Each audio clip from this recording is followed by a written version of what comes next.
Oil is back above $100 a barrel for the first time since May, driven by the rising tensions in the Middle East. Just weeks ago, prices had fallen as hopes grew that a US-Iran agreement could ease disruptions to global oil supplies. But those hopes are fading pretty fast. Now, the Iran-backed Houthis are getting involved by targeting shipping in the Red Sea, including Saudi-linked oil tankers. And that's a huge problem, because the Red Sea and the Bab el-Mandeb Strait have become critical routes for Saudi oil exports, especially while traffic through the Strait of Hormuz remains heavily disrupted. The big question is, what does Saudi Arabia do if one of its key export routes becomes unsafe? Oil doesn't just pile up overnight, but moving it to global markets becomes slower, more expensive, and far more complicated. Higher oil prices can mean more expensive fuel, higher transport costs, and renewed inflation pressure. So could this trigger another major economic shock? And perhaps the most important question, how much is this going to cost you? Well, to tell us more about all of this, I'm joined by Ben Cahill from the Atlantic Council's Global Energy Centre. Ben, thank you so much for taking the time to talk to us here on DW. The Red Sea was supposed to be Saudi Arabia's ultimate backup plan for getting oil. When the Strait of Hormuz effectively closed, the Saudis activated their massive east-west pipeline, but then the Houthis struck. So have the recent attacks proved that no oil route is safe anymore? Well, thanks. It's nice to be with you on the show. As you said, we're in the middle of a big price correction. Brent crude surpassed $100 a barrel today for the first time in months. And I think what the price is reflecting is that there are multiple supply routes, critical transit routes for oil to reach global markets that are now under severe threat. And as you mentioned, for the last couple of months, one of the main workarounds to ease this pressure on the Strait of Hormuz was for Saudi Arabia to send oil westward through its east-west pipeline to a port called Yanbu on the Red Sea, and then to transit Bab el-Mandeb and reach markets that way. It wasn't large enough to offset all the oil that was disrupted through the Strait of Hormuz, but it was really critical. Probably about 3 million barrels a day of additional supply came through that route. So this Houthi threat against tankers transiting the Red Sea really adds to that pressure. And we're just in a moment of deep uncertainty in the oil market. And I think that traders are processing that we now have threats on multiple fronts: the Strait of Hormuz, the Red Sea, and also we've got some energy infrastructure that's come under attack in Russia. So exports via the Black Sea and refined product exports from Russia under pressure as well. When you add it all up, this is a pretty problematic picture for global oil supply. Yeah, lots of different connections there. And so why are the Houthis doing this now? What do you think prompted them to get involved? Well, the Houthis are a group that are aligned with Iran. They're often called, a proxy of Iran. I don't think that's quite accurate. I think over the years, they've proved that they have their own capacity, their own capabilities. They've got a bit of independence from Iran. But certainly this is part of the so-called axis of resistance that Iran has. Militia groups and aligned groups in different countries across the greater Middle East that are aligned with Iran. And so, I think the Houthis could be activated if Iran wants to show that it can retaliate. And when Iran comes under pressure, I think what it's done is activate those elements of the so-called axis of resistance, and the Houthi effort is part of that. So it's a reminder of the ability to inflict pain on neighboring countries and on the global economy and be a disruptive force. And this is not the first time that we've seen it. Houthi attacks on Red Sea transit actually happened in 2023 in the wake of the events of 2023 in Israel and Gaza. And it was very disruptive at that point. So, Asian oil and gas importers at that point actually started to reevaluate transit risks with Middle Eastern oil and gas supplies across the board, because they saw that this really critical transit route could come under threat. So now what we're seeing is not only a bigger threat, something that's more directly aimed at Saudi Arabia and Saudi oil exports, but it's add-on on top of the problems with the Strait of Hormuz. Definitely a good bingo card to play. But if both the Strait of Hormuz and the Red Sea are compromised now, global energy logistics face really an unprecedented crisis. So what alternatives to these choke points are there? Not many. I mean, we've been in an unprecedented energy crisis for months now. We're almost 5 months into this crisis. It really kicked off on February 28th. I think what's worrying is that if you look at the principal buffers that got us through the first 4 months plus, all those buffers seem to be worn away. So what prevented a bigger price spike earlier and a spike above $100 a barrel? Well, we had huge inventory releases. Stocks of oil around the world were released. The International Energy Agency, the EIA, ordered the largest ever stockpile release, more than 400 million barrels. We saw big releases from the United States, from Japan, from Korea, other countries across Asia and Europe. That had a big impact. There was a surge in US oil exports. US crude oil and petroleum products increased by about 2 million barrels a day between February and May. That's a huge number. And one of the most critical factors was that China really cut its oil imports. And I think this took the market by surprise. In May and June, China had oil import cuts of 4 to 5 million barrels a day. That's a massive number. And so that really provided some of the buffer, again, that the market needed to get through this difficult period. The problem is, if you look at all those buffers one by one, they've all been worn away. And it's not clear that they can provide the same kind of role, the same sort of security blanket for the market moving forward. And briefly, let me just touch on them one by one. I mean, inventories have declined quite a lot, so you can't see a repeat of those inventory releases. US oil exports have surged, but they've actually fallen a bit back in recent weeks. It's not clear that they can continue at this level. And it's uncertain what happens with China. In fact, I think a lot of energy analysts are asking ourselves, how did China do this? How did they cut imports so quickly and so deep? And is it sustainable? And that's a bit of an open question. So all these things are factors that make the market a little bit nervous. And I think it's one of the reasons why you saw that really steep increase in the oil price in the last 48 hours. Yeah, that China angle is super interesting considering no one really seems to know how they manage that.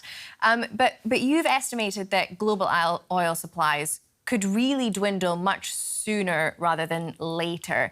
So in your opinion, with your expertise, how soon do you think that reserves will just dry up? I think it's not a matter of reserves drying up per se. It's just that if they reach a certain level, the market starts to price in the fact that we just don't have much running room. Everything is running hot. The system is running at maximum capacity. Refineries are pushing out as much as they can. Transit is strained. Everything becomes more expensive. Tanker insurance goes up. And so the economic cost of all this really increases. So you don't really need to see shortages per se, or tank bottoms, which is like the bottom level of inventory as possible, to have that severe price correction. And I think that's already happened.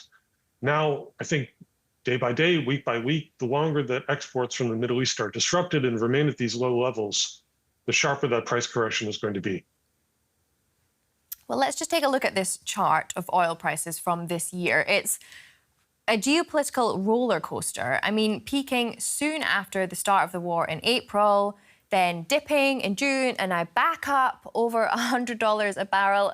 Are you expecting much higher prices in the next weeks and months?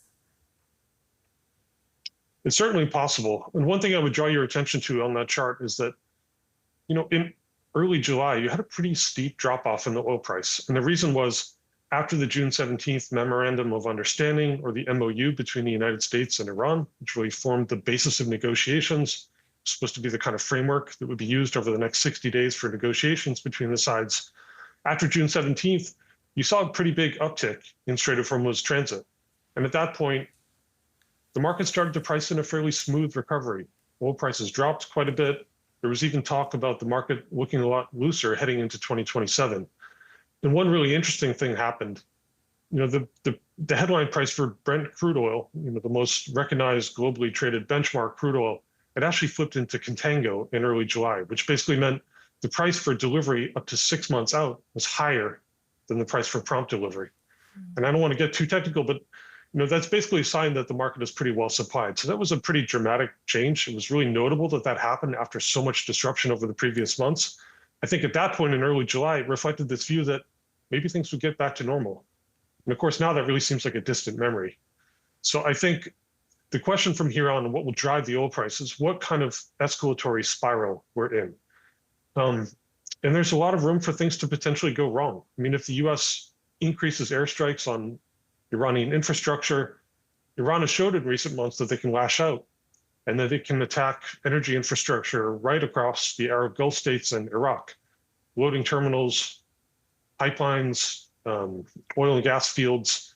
They've done this repeatedly. They've done it just in the last week, attacking assets in places like Kuwait and Bahrain. And if those are scaled up, the damage could be quite severe. And remember, these are not just any old assets. These are some of the most important economic assets in the world. They're absolutely central to these economies. And this is kind of the beating heart of the global oil system. Just to take one example, in one incident that happened a couple months ago, Iran attacked liquefied natural gas or LNG facilities in Qatar. And 2 of those trains are going to be offline for at least 3 years. So that, I think, goes to show how big the scale of this impact could be and how long it could last if things really go wrong. And I want to just talk about the Europe angle a little bit just now, because in the US, prices have been soaring since the Iran war began. But here in Europe, we've had a period of relatively stable inflation, as we can see here in this graph. However, the volatile oil market is concerning for many economists. The head of the European Central Bank said today that the ECB decided to hold interest rates ready for now, but it's considering a possible hike in the future. Let's just take a listen to what she had to say. Uncertainty remains high, and the full inflationary impact of the energy shock has yet to play out. We are therefore closely monitoring the intensity and duration of the shock, as well as its indirect and second-round effects. With today's decision, we remain well positioned to navigate the uncertainty caused by the conflict. So that was the president of the European Central Bank. Ben, what can policymakers in general do in this kind of a situation? Well, certainly a challenge. I mean, I think high energy prices are inflationary. Just to take one example, when you have much higher diesel prices, that increases the cost of transportation of all kinds of goods by ship and by road. And one of the challenges in the market today is not just the crude price, but the price for petroleum products like diesel. And diesel is a particular problem. I mentioned those Ukrainian attacks on Russian refineries. I've seen estimates that up to 2 million barrels a day of Russian refining capacity is offline. And I believe that Russia's actually banned diesel exports. And that's really significant because Russia's a big diesel exporter. Historically, it's been one of the larger diesel exporters in the world. So certainly this is a challenge for central banks. It's a challenge in controlling inflation. Maybe it sets back some of their efforts to cut interest rates. And that's going to be, potentially a problem that gets worse. I do want to mention one thing, though, in regards to Europe. It's important to note that over the last 4 months, this has really been an Asian energy crisis. The impact on energy prices has been much, much bigger and more immediate in Asia than in other parts of the world. So when the supply shock hit, the countries that were hit first and hardest were really in South Asia, Southeast Asia. These are countries that are quite dependent on the Middle East for supply. And almost immediately they had work from home policies, emergency measures, in some cases rationing of things like liquefied petroleum gas. Whereas in Europe and the United States, prices have risen, but so far it's been to a manageable degree. Gasoline and diesel prices have risen in the United States. Consumers are paying that. Of course, it's rising fast now, but it's really been Asia where the economic shock has been the biggest. Well, let's go a little bit more into that about how consumers are actually responding. I mean, one example is maybe that more people seem to be buying electric cars. I mean, do you think that more people see this crisis as a wake-up call to genuinely turn to renewables? Well, I think we're still in the middle of this, so it's a bit early to extrapolate and try to predict what's going to happen long-term in terms of consumer behavior and permanent changes. But I think it's an open question. We mentioned China briefly earlier. I think China's a really interesting example to mention here. I mean, as everyone knows, electric vehicles, EV adoption has risen fast in China. It's a big share of vehicle sales. China is manufacturing EVs like crazy, and it's become an export powerhouse for EVs. One of the elements that analysts are puzzling over right now is, that cut in Chinese oil imports that I mentioned, how much of that is durable and could be permanent because EVs have risen so quickly, because we have electrified high-speed rail transport in China.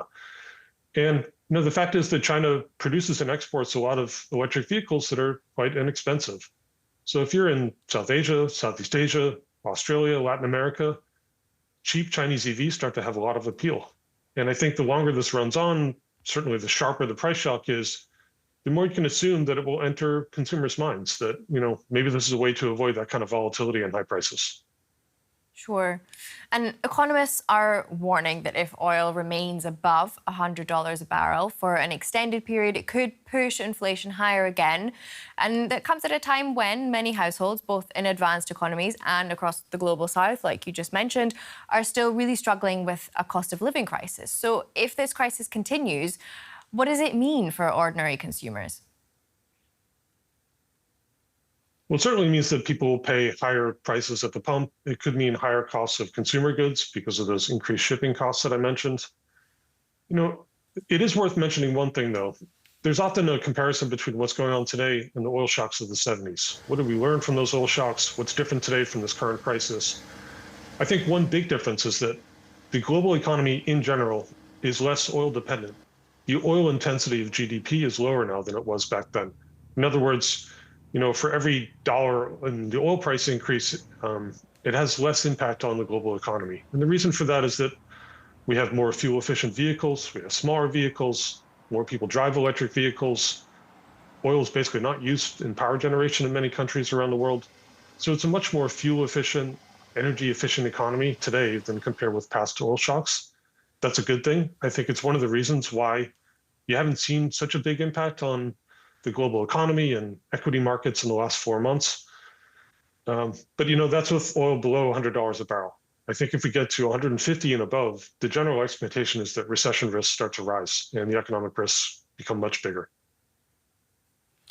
Okay, well, I think we will leave that there. Ben Cahill from the Atlantic Council, thank you so much for taking the time to speak to us here on DW and for explaining that all for us. It's a pleasure. Thank you for having me. Well, we want to get your take on all of this too. What do you reckon? A temporary spike driven by fear or the beginning of another global energy shock? Let us know in the comments below. I'm Hannah Hummel in Berlin. See you next time.